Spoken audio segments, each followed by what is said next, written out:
rep my city and salute my town. Said ain't no way, ain't no how. I'ma let somebody come and shut me down. I'ma hold my own, I'ma stand my ground. And I'm ready for whatever, and I still stand proud.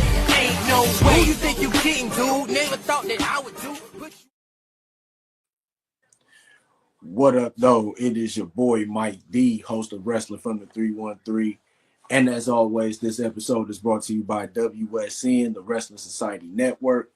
Make sure you download the app on Roku, Apple TV, Amazon Fire Stick. Got a lot of cool wrestling content on the app. Everything from shows from indie promotions, cartoons, wrestling movies. They even made a wrestling promotion out of the 2K video game. So they got a lot of cool stuff on there. Make sure you check them out on that app. And also go to thewrestlingsociety.com. Go to their website and check out all the cool content there. A lot of podcasts on that website.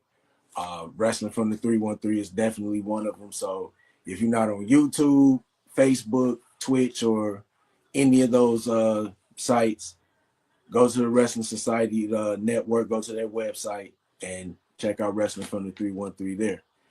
My guest today is from Nashville, Tennessee. He is the CEO, the head of Snaps and Straps. It is a company that make custom belts, custom championship belts. Brandon, welcome to Wrestling from the 313. How you doing?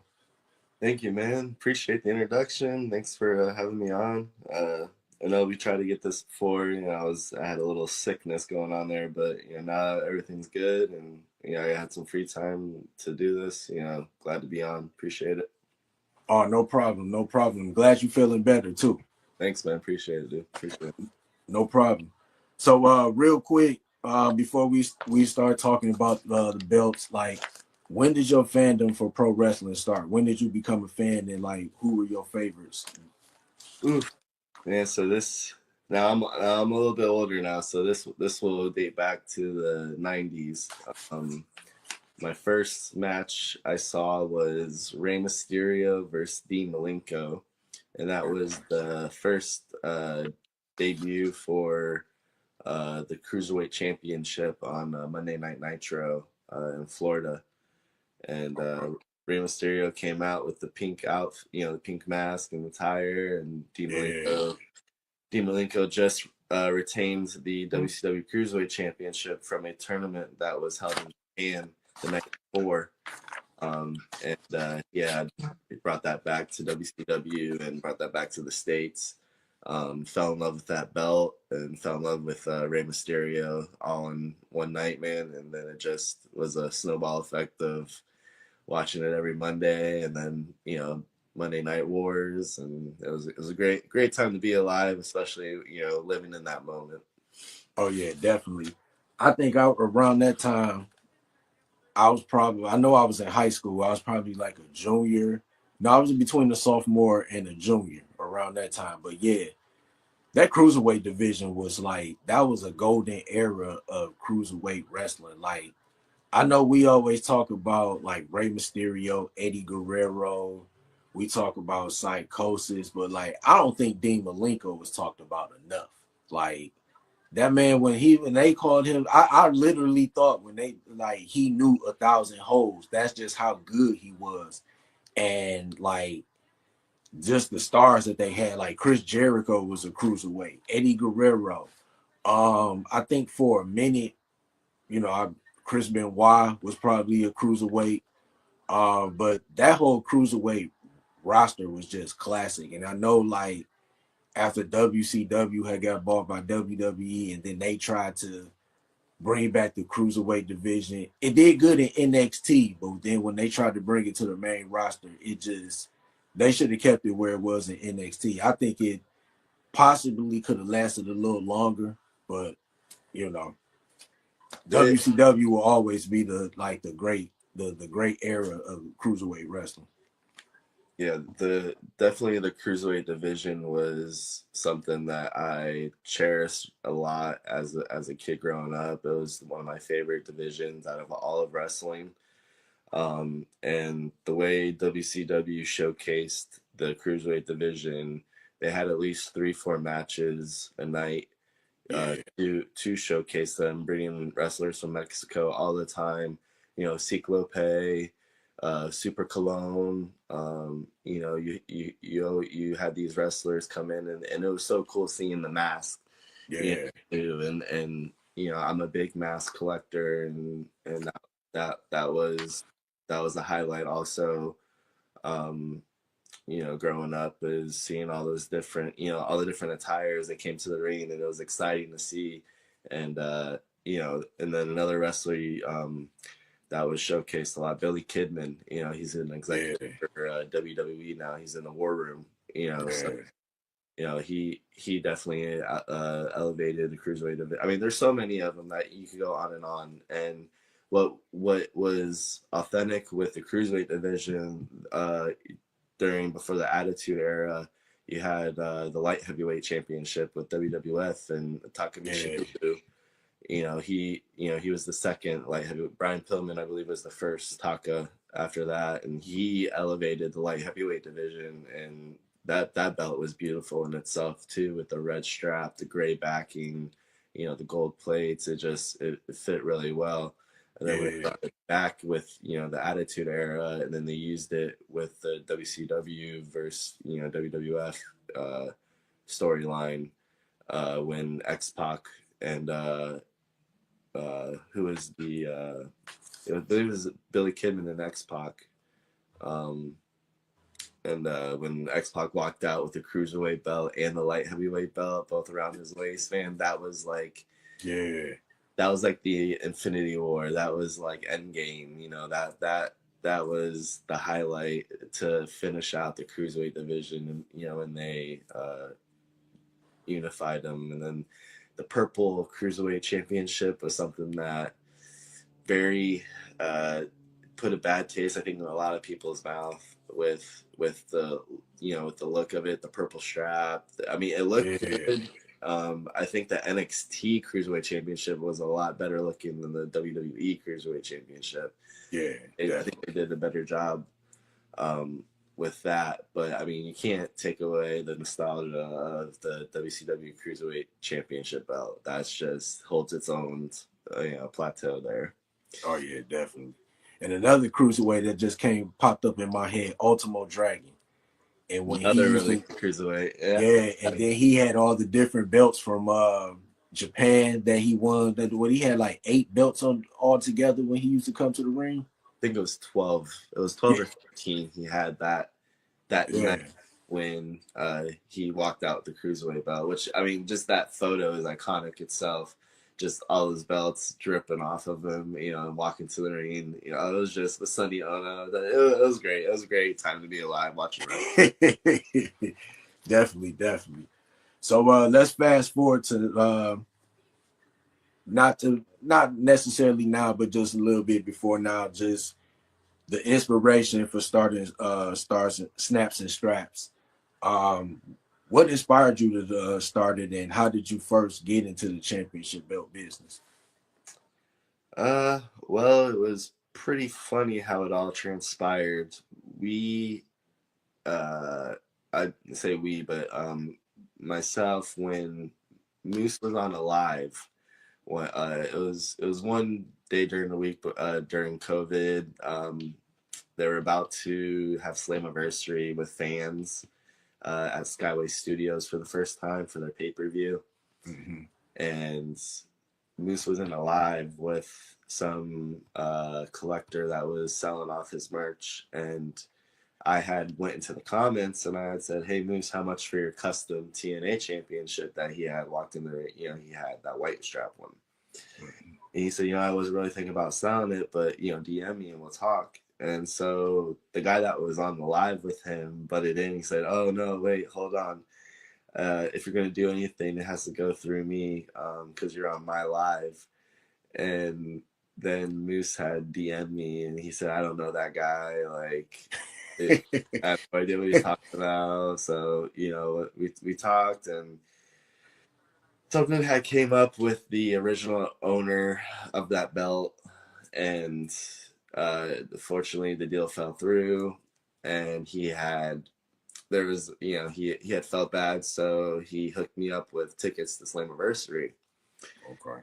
And being a belt collector, I wanted to have all the belts that Impact had, and at that time it was Impact, and I had acquired all of them, and 2 of the belts I acquired from my now business partner Kane, which, yes, his real name is Kane, and he was actually named Kane before the wrestler Kane was named. So he can vouch for that. His family can vouch for that. That, yes, Kane is his real biological name, and yes, he had that before the wrestler. So just clarify that. And he had done the tag team championship and I believe the X division for me real quick before I went. So I showed up to Slammiversary with all the belts. I had actually had the Wildcat TNA championship. I had acquired too because, like I said, I'm a very passionate guy when it comes to belts, and if I need something at a timely, establishment for a show, I'm gonna get it. So that's what's I got up. all the belts, went to the show. I had strapped them all on the guardrail, and I believe I'm the first one to ever do that also. Okay. And so when Scott D'Amore was walking down to the floor, he had stopped, gave me a look, and then he sat down where Ingrid, the floor manager, sits for the show. And he gets on his mic and he's like, can I cuss on here? Is this one? Oh, yeah, go ahead. Go ahead. So Scott gets on his mic and he's like, why in the fuck are all of our belts on the guardrail right now? And Ingrid goes and says to Scott, those aren't our belts, those are his. And so he gets up and he walks to me and he gives me a look, grabs one of the belts like off the rail, kind of holds it, looks at it. He's like, and then walks away. And I'm like, what just happened? And they're like, do you know who that is? And I'm like, nope. And they're like, that's Scott D'Amore. He's the owner of Impact. I'm like, oh my God, he just touched my belt. I'm gonna go to jail. Like someone's gonna come and confiscate him, put me in handcuffs. I'm going to jail. And now Josh comes out, the vice president at that time. Okay.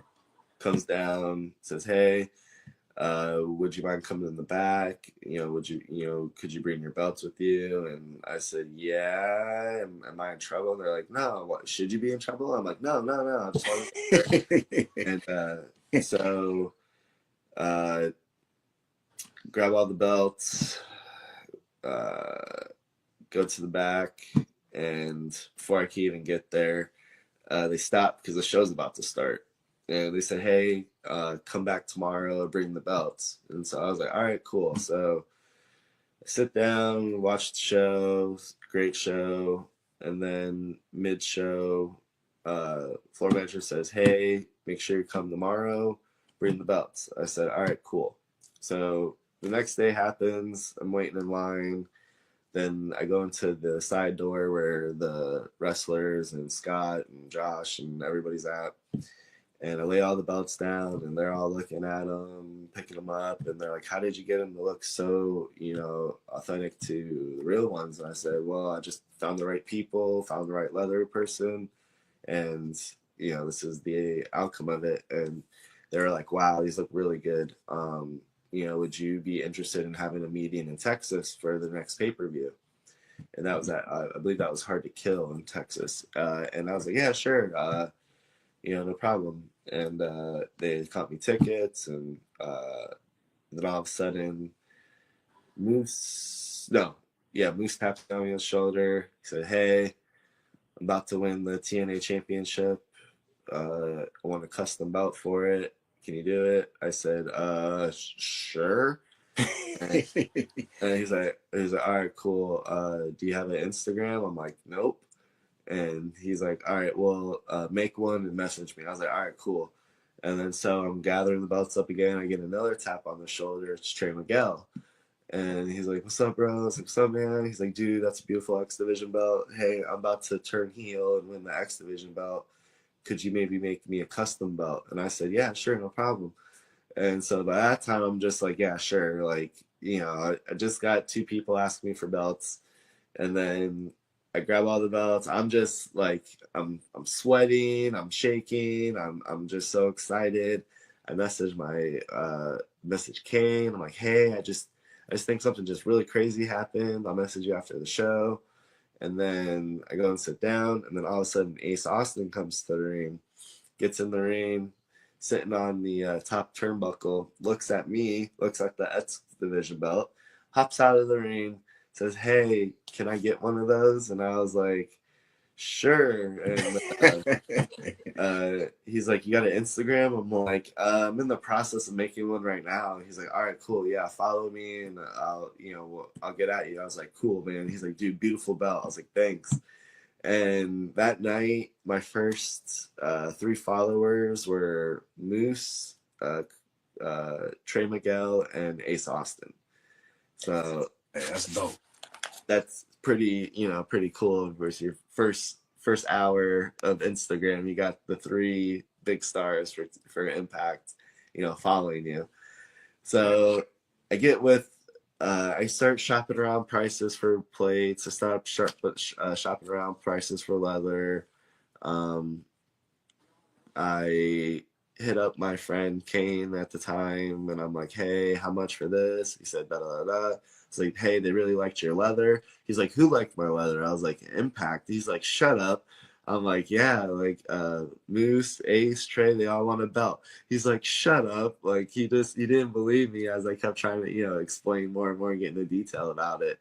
Yeah. And so just like I said, just my first 3 clients were Trey Miguel, Ace Austin, and then Moose. So that was another pretty cool thing, and that established the snowball effect of making custom belts for wrestlers, and then the promotions got wind. They saw the belts because locker rooms talk, and yeah, man, it just turned into now.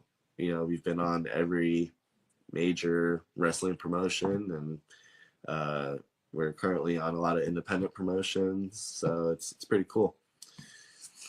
That's what's up. So I know you said that Trey Miguel, Moose, and Ace Austin were your first 3 clients. Out of those 3, like, do you remember the first belt you made, and what was that experience like? It was pretty scary and frustrating because I didn't know what I was doing, and I wanted to trust the right people because there was a lot of scamming going on with plate makers and not producing good plates. So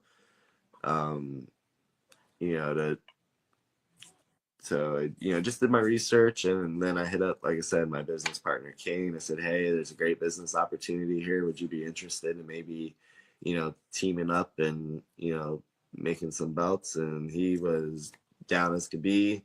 So we did our contract, and then I did a contract with a plate maker at that time, and we just kept pumping out belts. And our first one we assembled was Ace Austin's X Division, which he had won both at that time.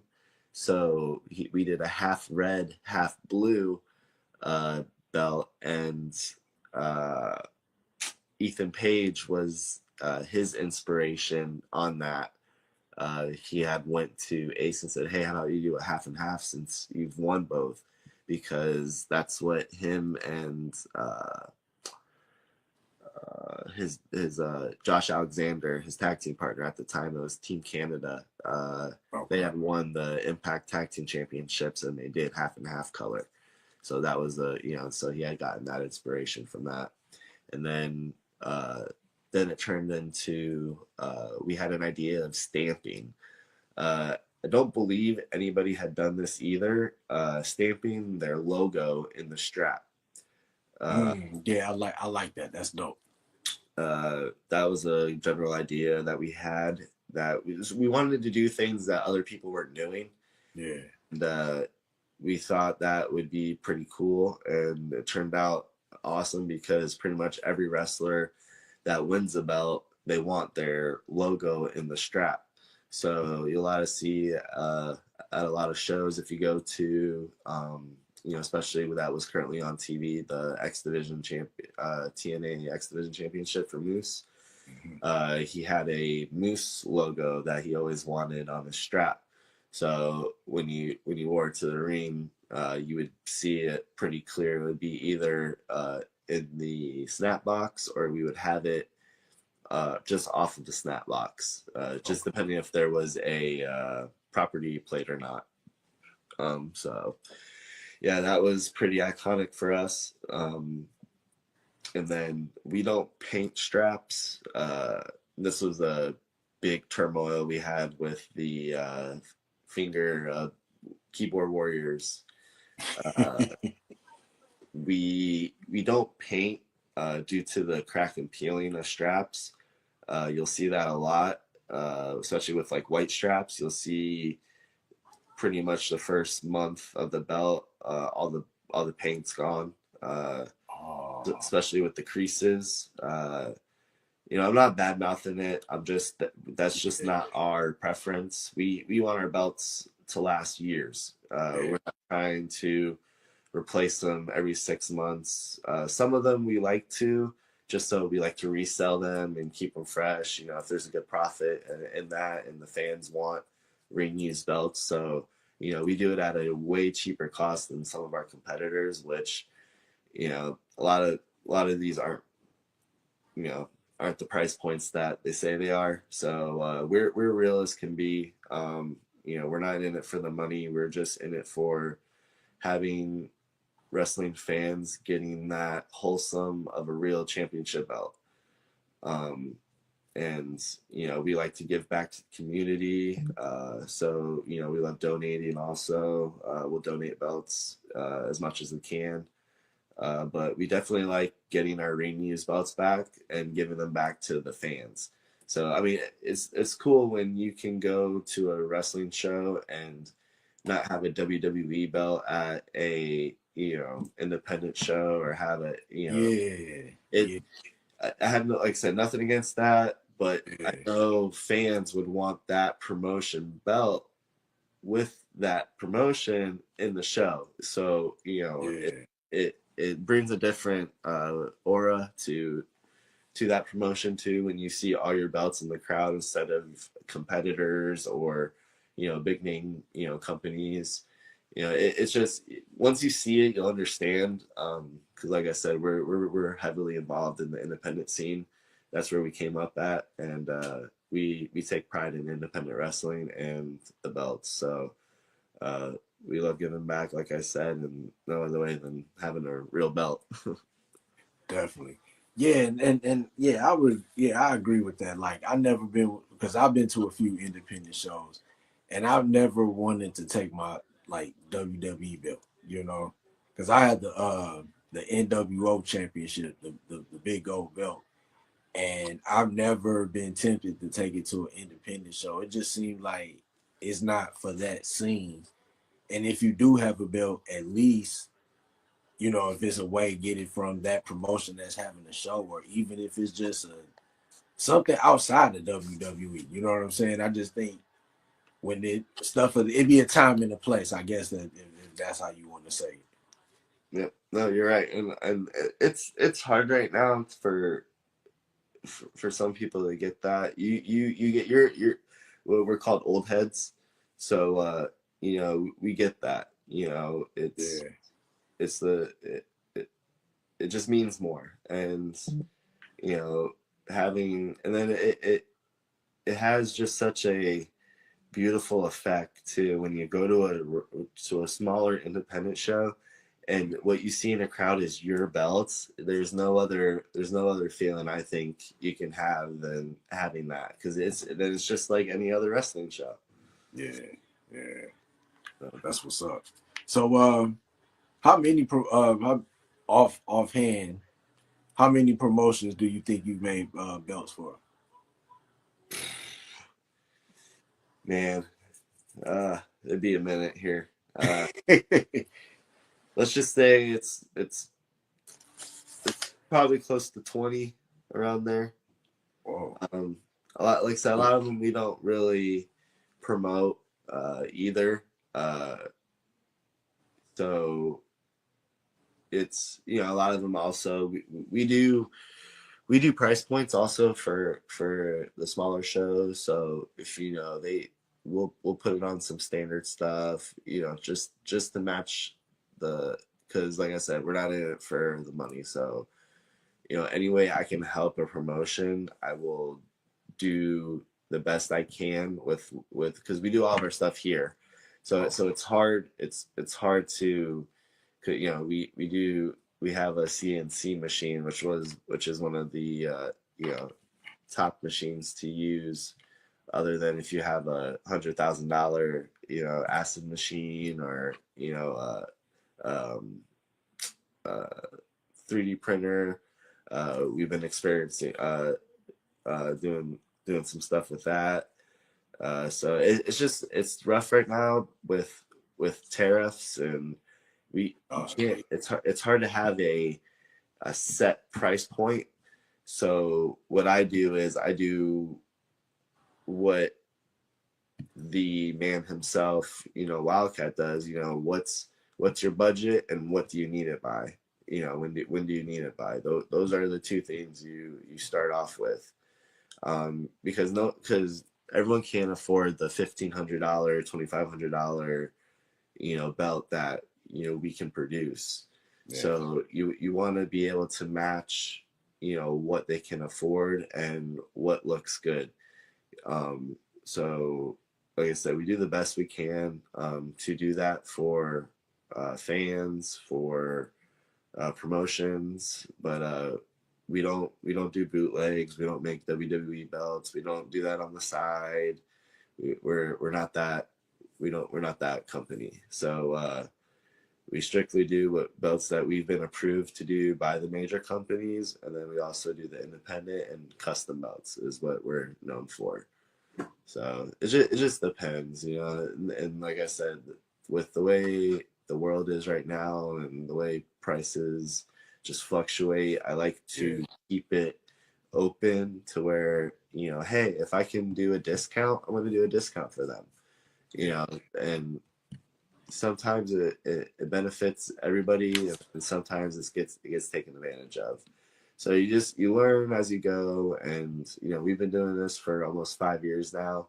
So you know, we're still young. We're still a young company. We're still in the growing pains of trying to figure out, you know, what's what, and you know, eventually everything will come to light. And we're very honored for all the opportunities that have been presented to us and what's to come also. So yeah, be on the lookout. That's what's up. So like I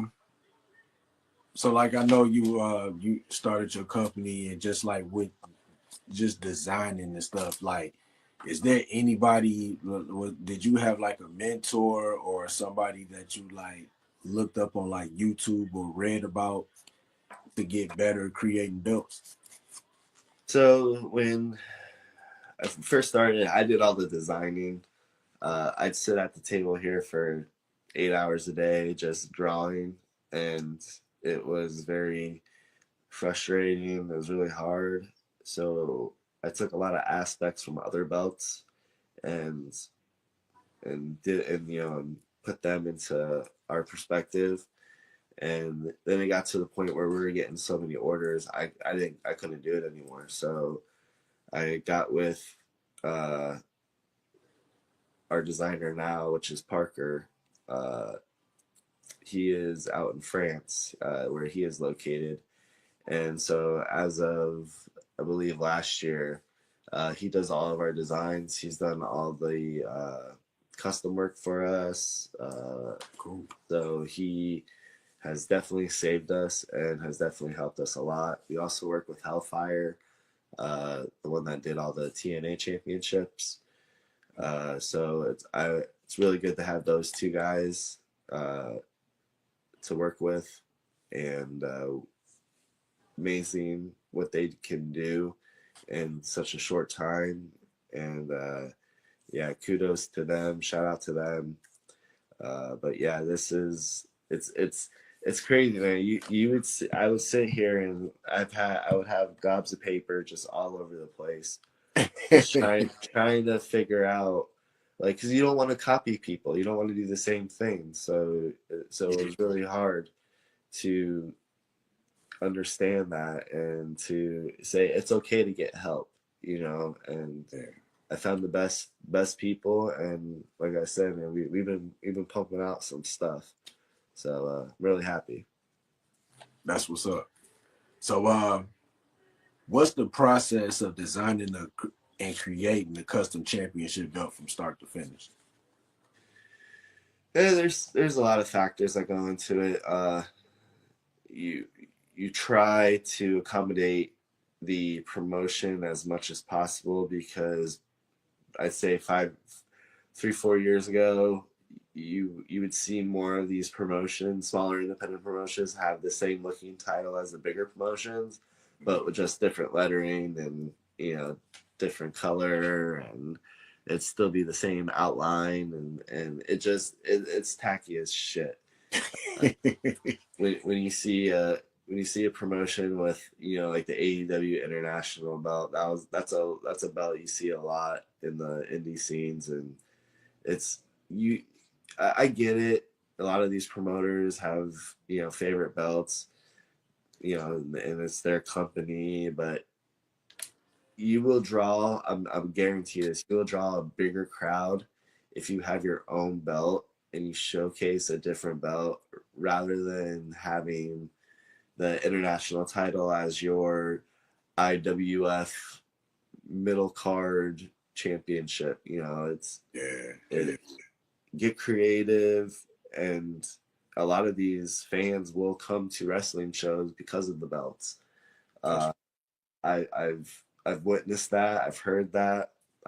We're also one of the few that go to wrestling shows. You won't see too many belt making companies, their owners sitting front row at any major show. I'm a wrestling fan. I'm friends with a lot of these wrestlers, so I love rooting for them. And half of them want me to record them. That a lot. They're like, "Yo, make sure you get me," because they know I'm going to the show. So make sure you get my right side. Make sure you show them when I do that. And I love it. Because then they reshare it, and I feel like I help them. Just tweak their skills just a little bit more, seeing a replay, and the camera, you see different things from all camera angles. So, I'm glad I can help in that way. And I get to experience with my daughter also, which is becoming a wrestling fan, getting to sit front row and getting to see all of her, favorite wrestlers and people she's rooting for, people she doesn't like, because she is a demon, and she will mean mug anybody. She mean mugged J-Rod, which is an independent wrestler. She's very big in OVW and Nashville area, and she's obviously a heel. And the first encounter my daughter had with her, J-Rod's looking at her, not smiling, just staring at her, and my daughter starts giving the squinted eyebrows, and the then the head comes up, and then the squinty eyes, and then if you stare at her for more than a few seconds, then she'll do the like, what, like what do you want? And so when she shrugged her hands up in the air, and she's like, what's up? J-Rod proceeded to walk over to her, and she says, I don't like you. And so my daughter returns with a barking sound. She starts, arr, arr, arr, starts barking at her. And I said, hey, that's the dog in her, man. Like, I can't help you with that. And so ever since then, every time she sees her, it's just a straight stare down at pretty much who can blink first. And then it's just they go their separate ways. But when she comes to the ring, they eyeball each other, they lock eyes, and That's about it. Hey, that's dope. That's dope. Yeah, but it's fun, man. It's definitely fun. Finally, she wants to go. She loves Jey Uso. Jey Uso is one of her favorites, but she likes a lot of the independent wrestlers, which is pretty cool because then I can be like, "Yo, hey, I'm gonna call you real quick." Yeah. Yeah, yeah. That's dope right there. Appreciate- So, what makes your belt stand out in terms of quality and craftsmanship compared to others on the market? Oh, the leather, the leather. No one can do respectfully. No one can do what Kane does. Uh, he's above all else. He crafts everything. Everything's done by hand. We don't use any machines. We don't use any press plates. We don't use any sewing machines. He's down in the office there, just pounding away for hours, stamping, tooling, cutting, stitching. He does it all, man, and I don't know anybody that can do multiple belts in just a few days. He did the AEW Trios Championships for the House of Black.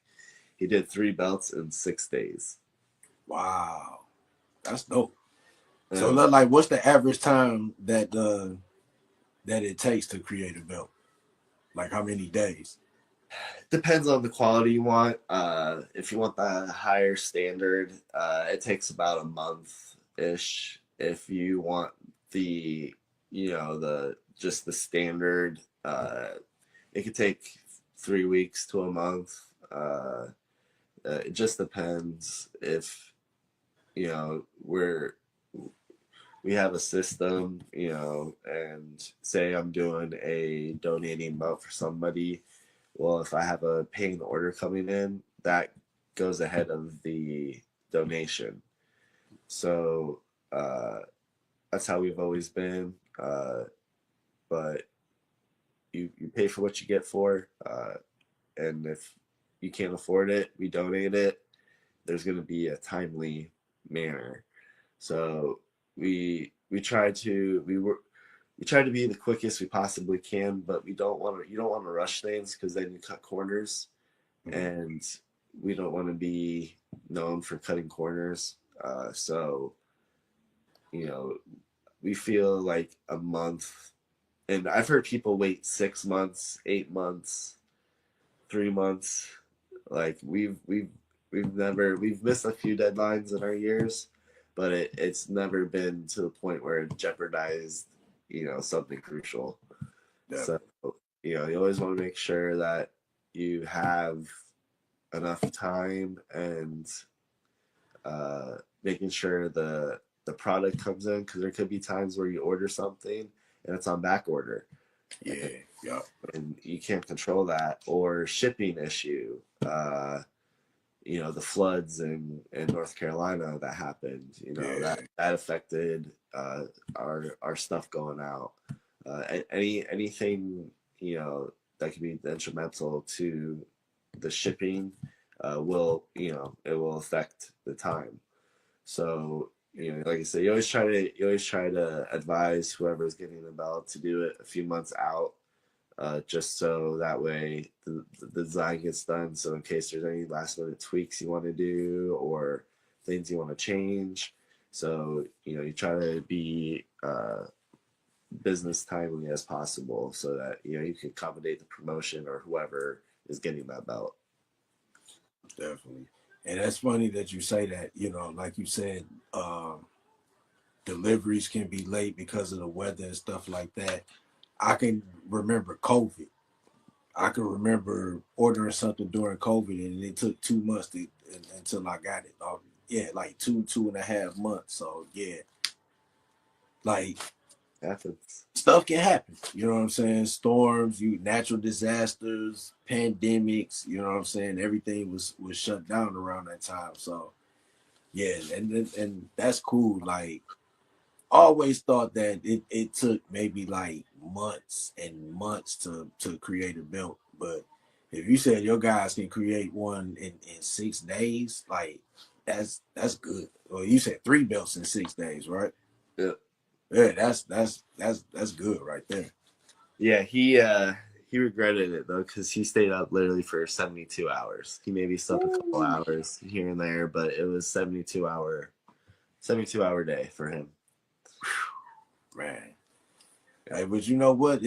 Y'all hard work is paying off. You know what I'm saying? Y'all definitely, doing a lot of work for a lot of promotions. So, and a lot of people like what y'all do. So, hey, keep going and stay in that grind. Appreciate it. No problem.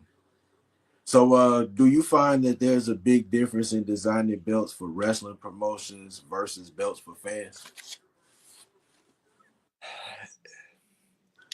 This was another thing we wanted to establish too when we started the company.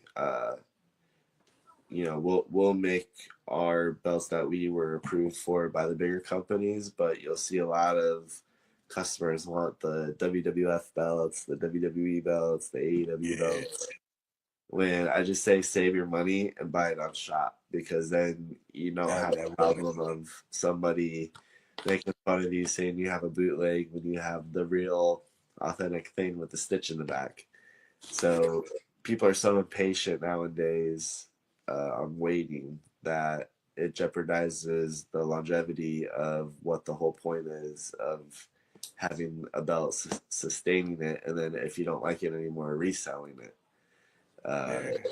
Very, very hardly you'll have somebody hold on to a belt for a long period of time unless it's a collector belt or a rare belt or a ring used belt. So you gotta you gotta know what you're doing, but also be mindful of just what's popular, what the market's like.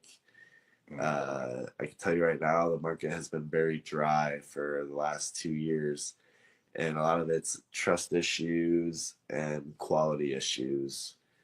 I think everybody wants to say they're the best belt uh, uh, group on Facebook. They have the best, buy sell trade, but it's pretty much all high school politics. Some people won't let.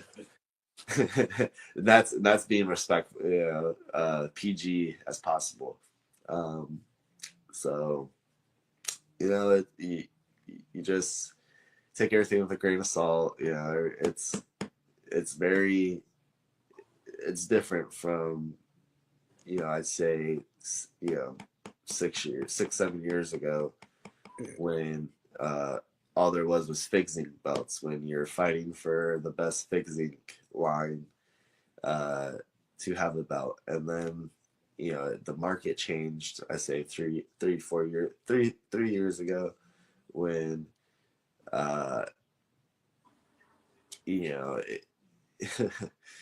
wanting to promote somebody to upscale something. And that's the thing too. It's oh man, I could go on and on. So I'm trying to edit myself.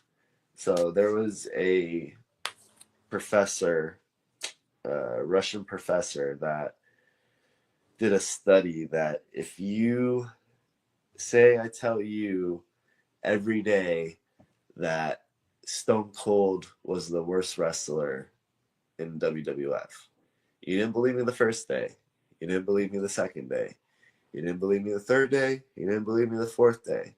You started questioning it though the fifth day. You started thinking about it though the sixth day. The seventh day, you started agreeing with me. The eighth day, now you're with me. The 10th day, now you're going against everybody else because you were just brainwashed by that person implementing that into your mind for the last 10 days that Stone Cold was the worst wrestler. So when we hypnotize our mind with the same answer over and over, the same question over and over, you're going to start believing that, and then you're going to start agreeing with that. And with social media, All it takes is one person to throw a negative comment and then watch it just trickle, just Yeah. start circling, becomes a fire, becomes a wildfire, and then it just starts mass hysteria of the negative outcome instead of looking at the positive. Right. And that's our biggest problem, I think, being keyboard warriors and having that power, social media, being able to sit behind something and say those things. But then when you see that person or you see that object in public, And and say, then the whole demeanor changes, the whole right. Right. and that's been one of our biggest issues with the naysayers and the negativity. And you got to remember, there was no wrestling 5 years ago. There was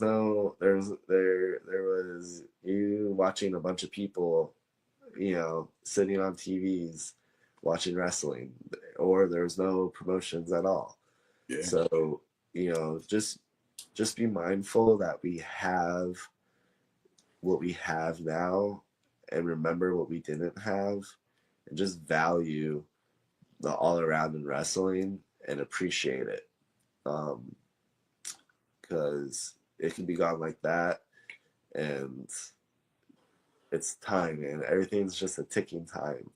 And you gotta stop with the negative ish, and just be thankful that you're alive, watching wrestling and enjoying it. Yeah. But yeah, sorry to get to all sentimental there, but Oh no, man. Hey, yeah, we need to hear that sometimes. There's so much going on in the world today. Sometimes we need to we need to just tell people in a nice way to just shut up and enjoy pro wrestling. touch grass, man. Go outside, touch grass, hug a tree. Breathe in air. There's Yeah. a lot more than sitting behind. There's a lot of these fans too that criticize the wrestlers or say things to the wrestlers that 9 times out of 10 they wouldn't say to their face. Oh And yeah, definitely.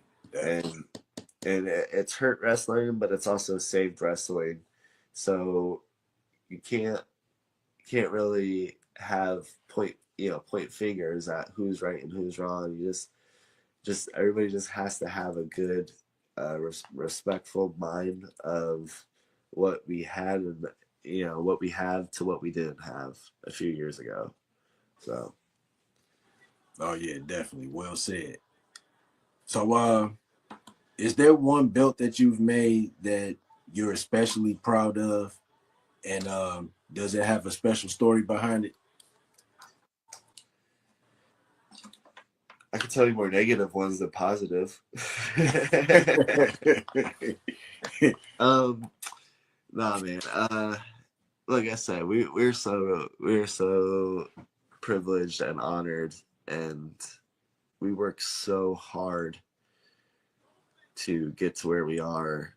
The hours and the dedication that my team has done over the years to put out what we've put out. It's hard to say which one, but I've always said the next one. And just like you would with a Super Bowl champion, multiple Super Bowl champion, what's your favorite Super Bowl? They're going to tell you the next one. They're not going to tell you the one that they have. They're going to say the next one. So, we have a lot of things coming up, and we have a lot of belts that haven't been shown yet, with a lot of big name people also. So it's just a time thing. We probably have I think we have 6 belts out right now that haven't debuted. 6 or 7 right now that haven't debuted. It could take months. It could take a year. It could take years. We just had a belt debut 2 years ago. That we made 2 years ago. Just debuted between QT Marshall and Matt Cardona. So you just got to learn to be patient, and it's also hard on the other flip side of this, being a wrestling fan and knowing things 6 months in advance before it even happens, and having to sit there and watch content creators talk about like the what ifs, and it's just like nails on a chalkboard when you can just literally tell them what's going on, but you can't. So you just got to keep scrolling. So, Yeah. but it's fun. I like starting, those little rumors like, oh, Fred Durst is gonna show up. They're like, yeah, right. And then all of a sudden you see Fred Durst like in the crowd. They're like, no way. That's crazy. So when you said that a belt that you made 2 years ago recently just released, is that something that the promotion is doing to kind of build that hype up for a new championship, or how does that come about? Well, with this certain particular issue, they changed their logo mid change or mid making of the belt, Oh, which was a uh, bad communication. So uh, it was put on the shelf for now because there was one that was currently being made that had the new logo on it. So it was two people buying belts for the promotion and not talking, and so that's what happened. But luckily, what saved it was one was called the Heavyweight Championship, and one was called the World Heavyweight Championship. So now you can put both of those into the promotion, defending those because they're not the same thing. So there's always confusion because you can have a light heavyweight championship, you can have that's true. So it was pretty cool that it finally debuted and all that, but there was some drama behind it, and which was pretty funny. But yeah, well, we'll say that for a rainy day. Yeah, man, it's hard, man. The ones that go on TV, like that the TNA belts, the Impact belts, the AEW belts, Ring of Honor, AEW, the custom belts for the wrestlers, the spray painted ones, like it's everything to us that we get, that we started from nothing and build this up to where we're on national television every week. It's just it starts not mattering what your favorite belt is. It's more of the next one, like I had said before. Like, what can we do to top that one? What we're always trying to challenge ourselves. We had to set new goals, so all of our goals were completed. So you always want to keep fresh and not sit on what you've done, and you'll see that a lot, and that's what hurts a lot of people that have before us or right now. They like to sit on what they've done already, and that page has already been turned. We're on to brighter days. We're on to conquering new promotions. If we've done a few belts for a promotion, cool, that's awesome. That just shows the loyalty that some of these promotions have with not staying true to their word, and you'll see that a lot, and I've learned that a lot in this business. It's a pirate sea, and nobody stays true to their word. So in a sense, you can't come at it like all rainbows and gumdrops, because a lot of the wrestlers, and it's true what MJF said, your biggest fear is meeting your hero and being disappointed, and it's happened a lot. So everything is a learning experience. That's negative in your life, you learn to grow from it, and you put up walls, and I never thought being a company that I would put up walls. And I did.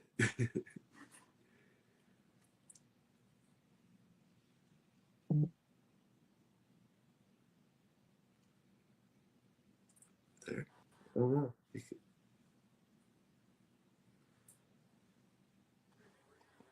Well, okay. Can you hear me? Yep, you're good. Okay.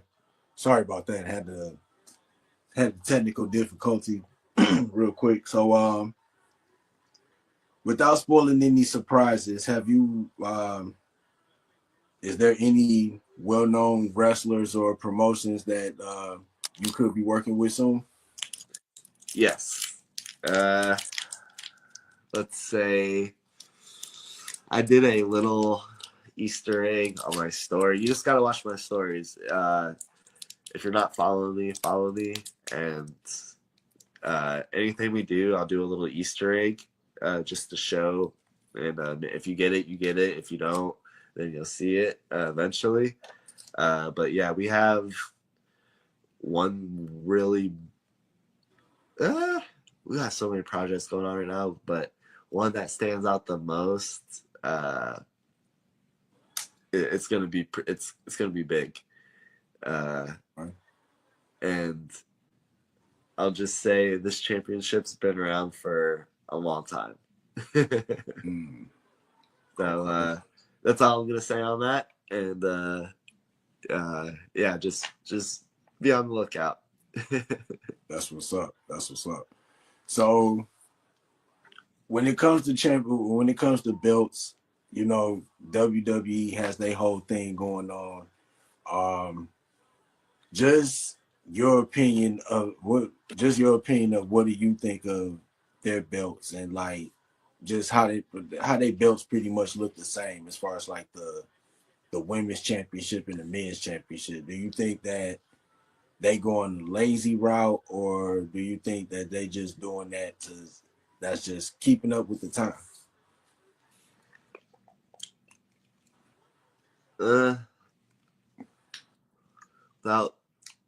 Without being negative on it, I think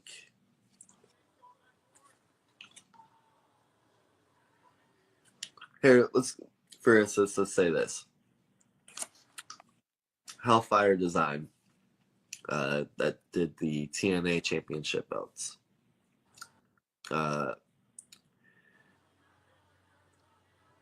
He's probably been the biggest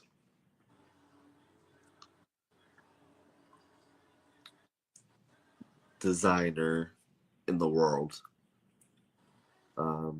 off of those belts.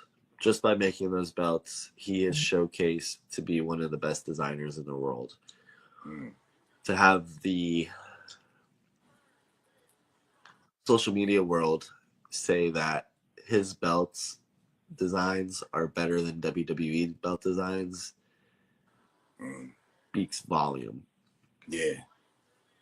I'm gonna have to check out his Instagram and check some of those designs out. You also got to remember, a lot of these bigger companies now are turning corporate. Yeah. As you can see with TKO buying WWE,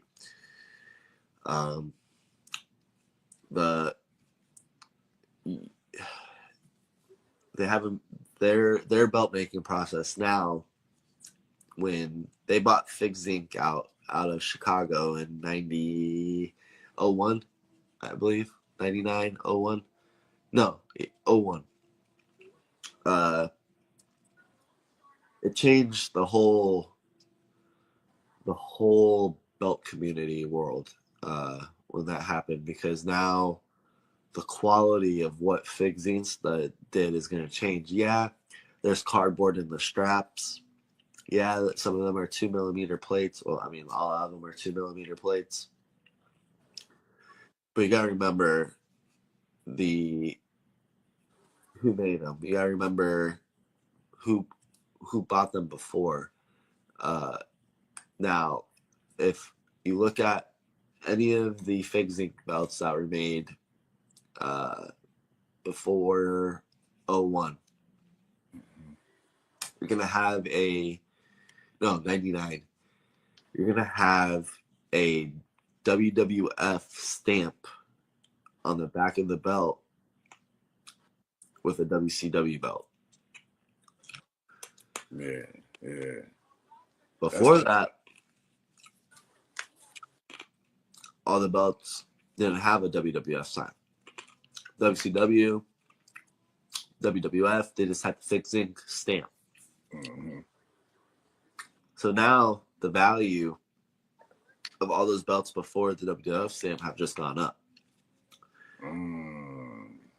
So those are the OGs. Yeah. If you have one of those in mint condition, that's an OG belt. Now, if I wanted to,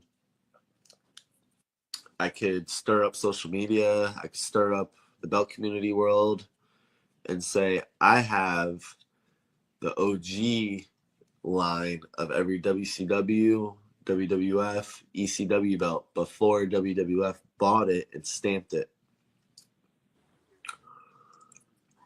So, just like I told you, if I keep doing it every day, keep promoting it every day, guess what's going to happen? People are going to start going after, start wanting those belts.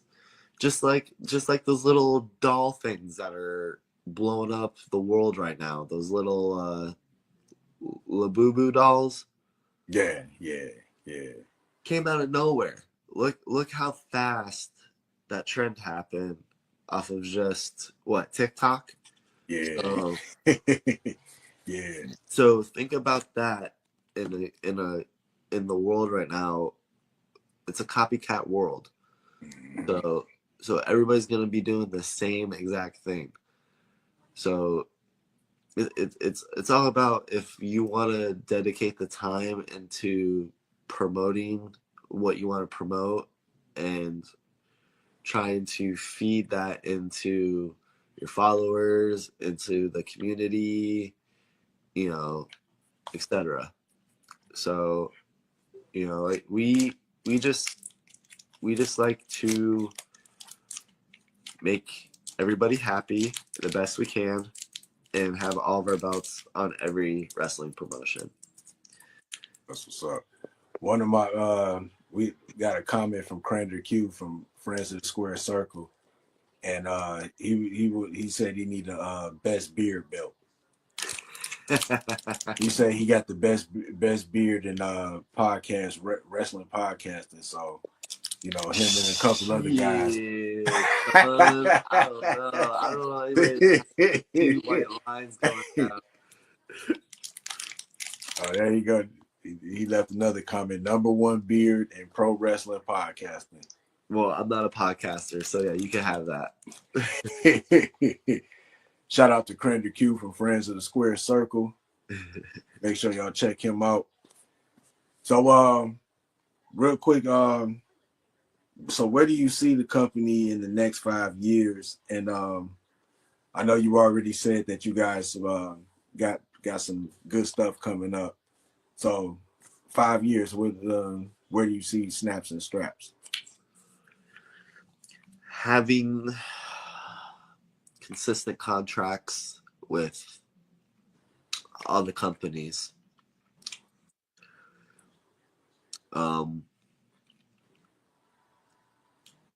I have a goal to be on every single wrestling promotion, indie, main.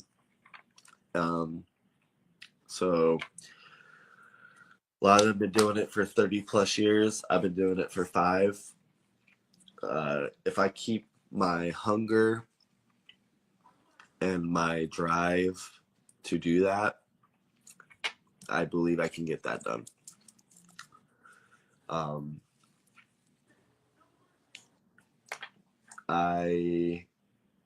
all about giving people opportunities and chances with plates. I've never been somebody that was like, oh, this is all we're going to do. This is all we're going to work with. Because in order to be on everything, you have to give a little to get a little. Like I said, we've donated a lot to get to where we are, and you're gonna have to. Like, I know you don't see any gross income in the first 5 years of the company usually. But we've gotten better as each year has progressed. So that's real good. So we've never had a loss in 5 years. So, but we have had a loss in 5 years. Just want to make sure taxes and we've had losses. But you know, you guys seem like you guys are coming up. You know, like you said, you made belts with TNA. You're doing it for multiple promotions, and you know, it's just a matter of time. You know, when you know they'll be getting belts from you guys, and instead of FanDuel belts. You know, like we do minis, bro.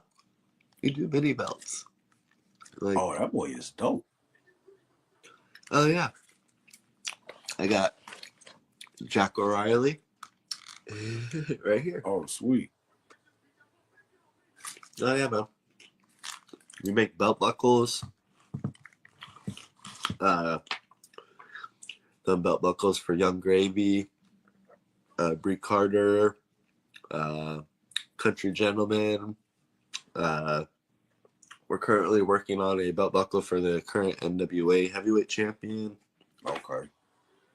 Salas there. So yeah, man, we don't just make belts, you know, so you know, we wanted to, you know, experience everything. We want to, like I said, just want to take over and have fun doing it, and we enjoy doing it. And that's the thing, you have to enjoy doing this. Because this is a stressful job.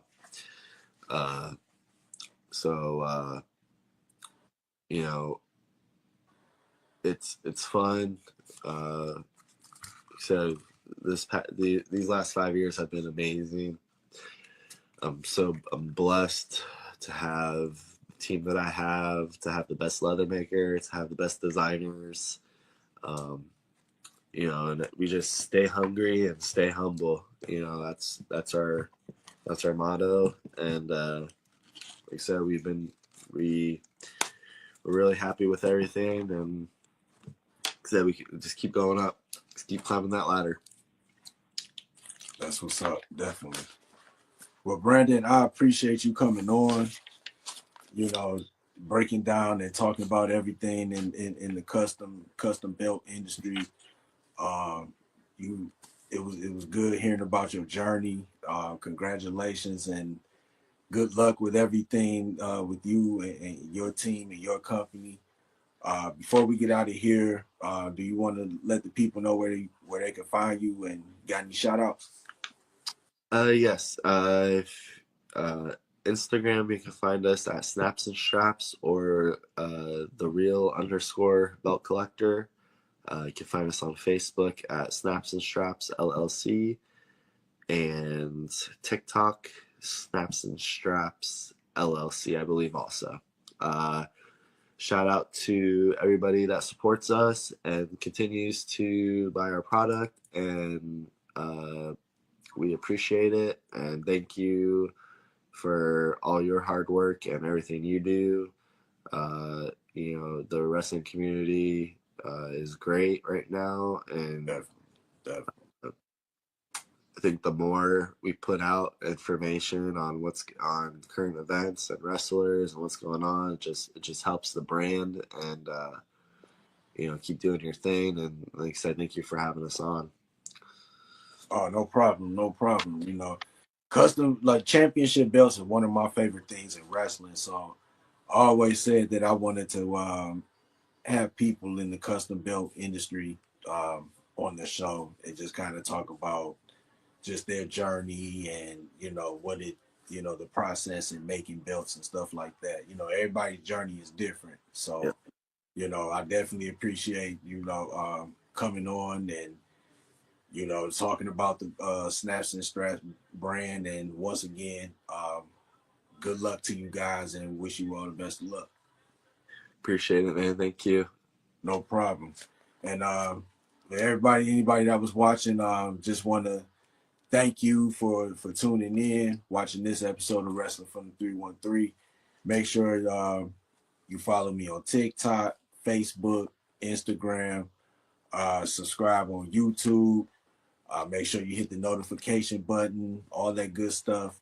Go to wrestlingfrom313.shop. Get you a Wrestling from the 313 t-shirt. It's starting to get cold now, so you got to make sure you get a hoodie. Love it. Got to get you a hoodie.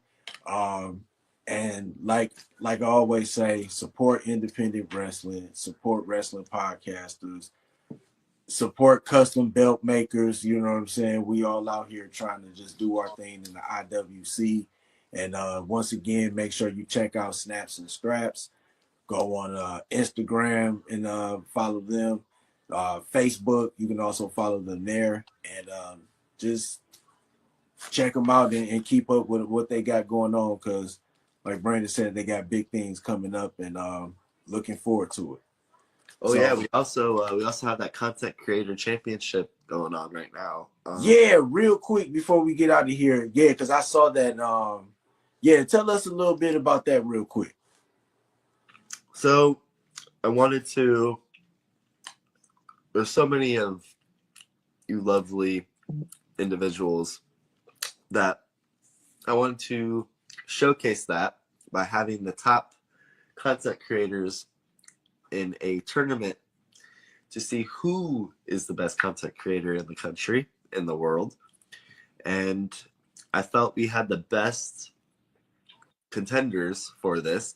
And then all of a sudden, I got so many creators hitting me up wanting to be in the tournament. I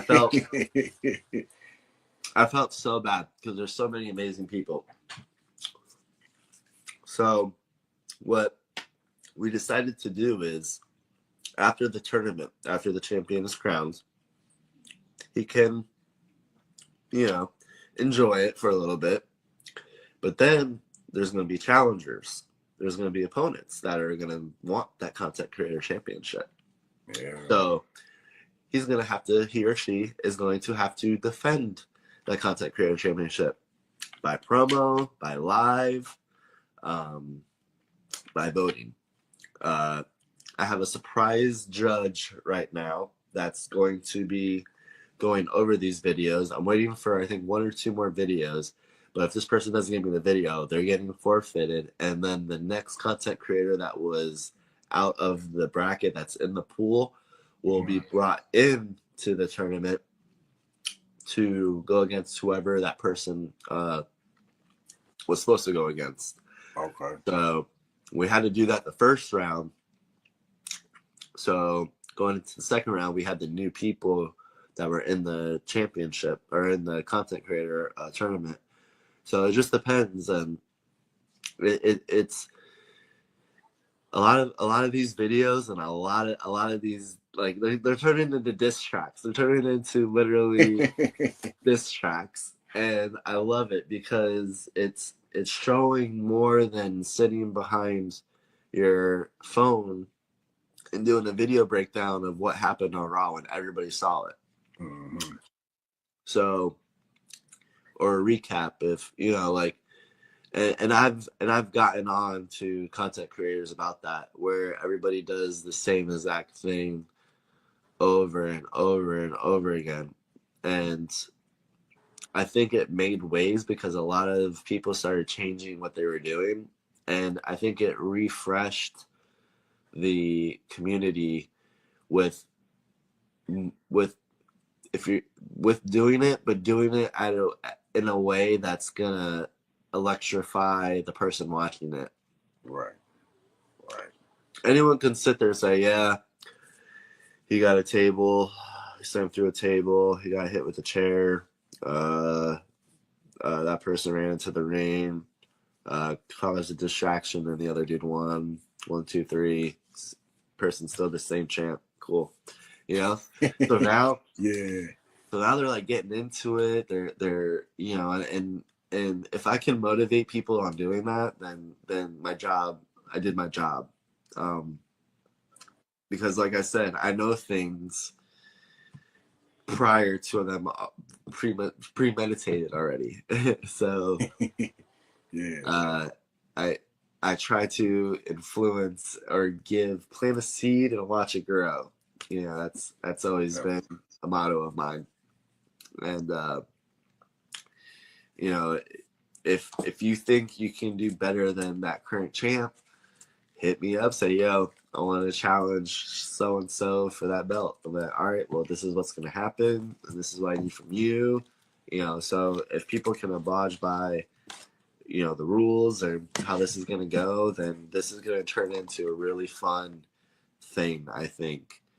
And taking the belt to shows, you know, like if we got like a meet and greet, like, oh, what's that? Oh, I'm the content creator champion. Oh, really? Like, yeah. I went up against everybody.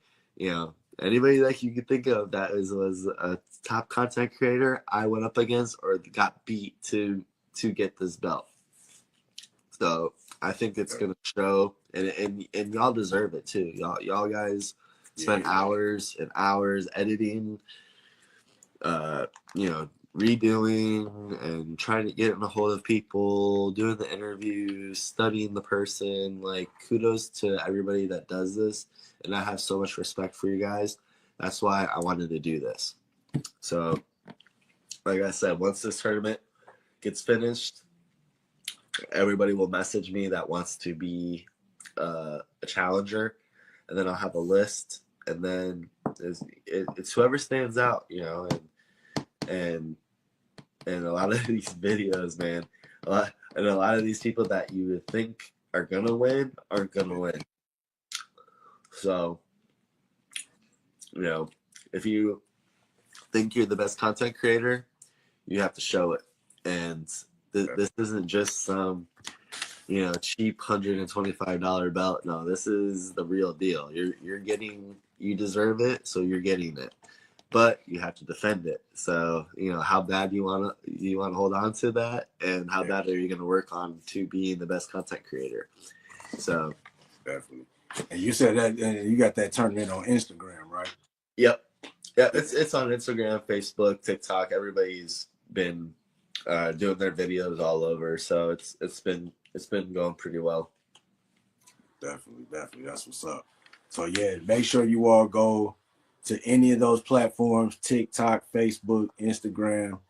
Check out the content creator tournament and just tune in to see who's going to win and leave with that content creator championship belt. So once again, Brandon, I thank you once again. Make sure everybody go to Facebook, check out the Snaps and Straps Facebook page. Check out their website too. And then, you know, and if you want a custom belt, give them a holler. You know what I'm saying? They might make something dope for you. So I am Mike D. This is Wrestling from the 313. We will be back next week for another episode. But until then, I will holler at you soon. Happy Labor Day. You know, I know it's next Monday or whatever, but yeah, enjoy your Labor Day. Enjoy your weekend. Peace. I'm out. So you're not supposed to wear white after Labor Day? That too. Peace, y'all.